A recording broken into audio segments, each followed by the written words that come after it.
Light reading.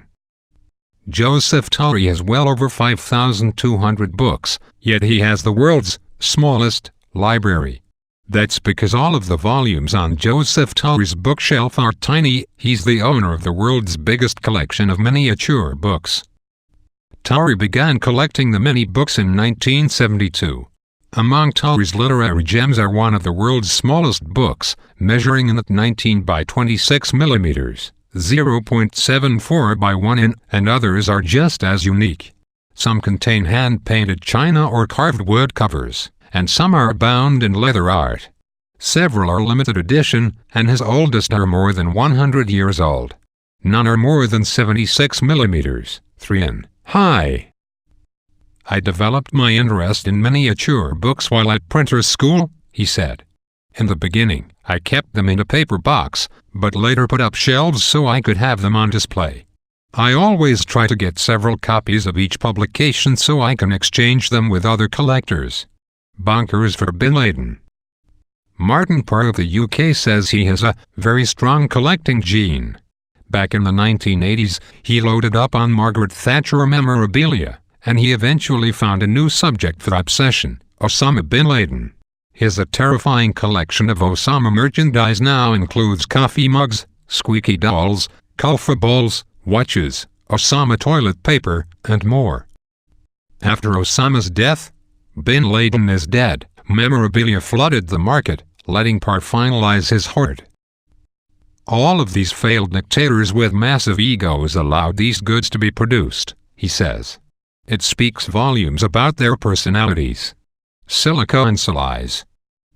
Considered the Hugh Hefner of the love doll world, Bob Gibbons of the UK is recognized as having the world's largest collection of silicone companions. Bob has spent over $100,000 acquiring a total of 240 love dolls, beating out a prior record holder from Japan who owned 100. A mechanic by trade, Gibbons admits that he spends a lot of time grooming, trimming, and dressing the life-size dolls, but he doesn't keep them around for the traditional reasons. The 61-year-old has been known by locals to take the dolls out for drives in his car, or for special photo shoots in the mountains. Oh, and Bob's married. His wife Elizabeth says she doesn't mind his bizarre hobby. In fact, she enjoys shopping for clothes for the dolls, and says the collection has brought her closer with her husband. We have probably spent more time together since he's been having these dolls than we did before, she said. Because if he didn't have them, he would be doing something else, like making a car or something. Rubber duckies. Remember when you were just a little tyke, and your mom gave you a rubber ducky to play with in the bathtub? Well, neither do I, but you'd probably remember swimming in a collection as big as Charlotte Lee's, one that would take at least a large swimming pool to accommodate it.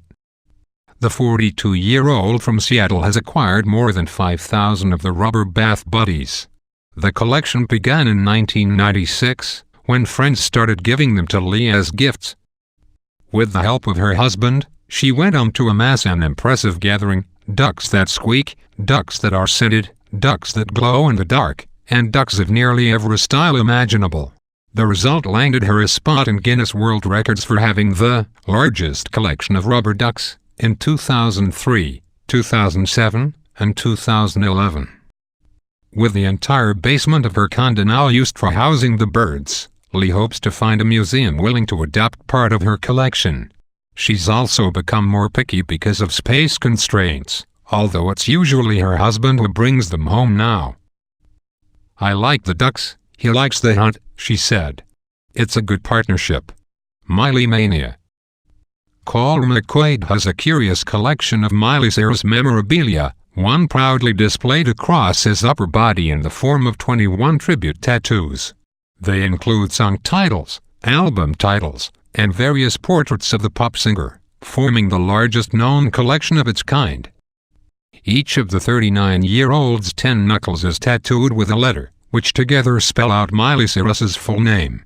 His most recent tattoo depicts a tongue-wagging Miley, inspired by her infamous VMA performance.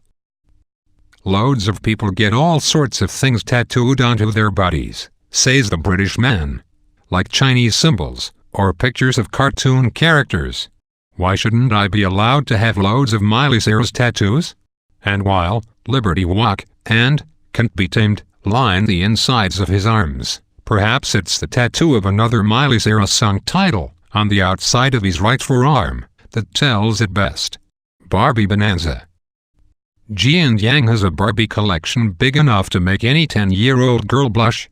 He's been collecting Barbies since he was 13 and now has more than 6,000. His first doll was a great-shape Barbie in a spandex gym outfit.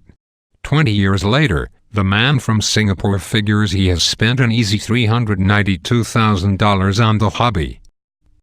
"When you meet me outside of this, I'm not that kind of guy," says Yang. "I'm not what you expect from a guy that collects dolls." The collection now fills a floor-to-ceiling glass case inside a room painted in Barbie pink. And, yes, women who see the dolls are rarely pleased. They look at dolls and go, "K, that's the competition," says Yang, which is quite troubling, but it's a reality. Mercedes pens. It often seems you can never find a good ink pen when you need it, but Costas Schuler of California will never have that problem. A graphic designer by day, Schuler collects ink pens in his spare time, 10,000 of which now decorate the exterior of his 1981 Mercedes.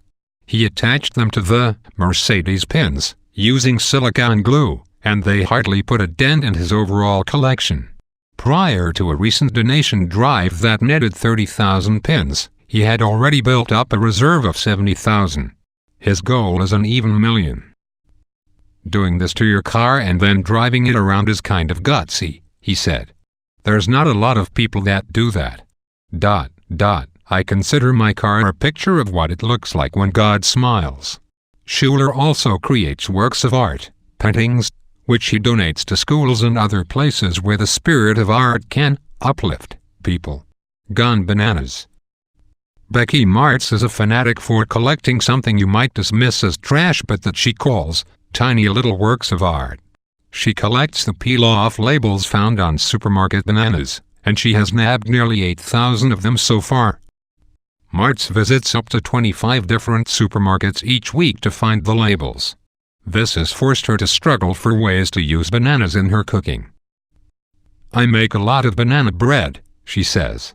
"But sometimes I buy the bananas, take off the labels, and hand the bananas right back to the clerk." Her favorite find is also her oldest one, a 1960s brand from Sweden bearing the face of an angelic bland boy. After getting the labels, she strips them of their original glue with paint thinner. She then stores them on graph paper in a series of notebooks. Game balls. Zach Hampel is the king of the ballhawks. The Guilford College graduate has amassed a collection of 7,100 game balls from 50 different stadiums since he began his journey in 1991. Doing so has gotten him featured in Sports Illustrated, Playboy magazine, the Associated Press, and scores of other media outlets. Hampel has written 3 books, including How to Snag Major League Baseballs, and was invited for an appearance on The Tonight Show to talk about his scores. His collection features commemorative balls, standard balls, and valuable balls. And then there are ones torn into unique shape from gameplay. Hampel simply labels these as weird. Airplane spoon collector. Dieter Kapsch wants to drum on your head with his awesome spoon collection. He has collected 1,760 spoons from 447 different airlines over the course of 13 years. They include spoons from the now-defunct Imperial Airways, as well as one from a Pan Am flying boat from the 1930s. The collection began while he was on vacation in Spain with his sister. She just thought it would be a good idea to keep a spoon from the airline handy. "After returning back home, she left the spoon with me and I was using it," he said. "From that point, I decided to collect spoons from every airline I was flying with, and after some time, I wanted to have them all." Yeah.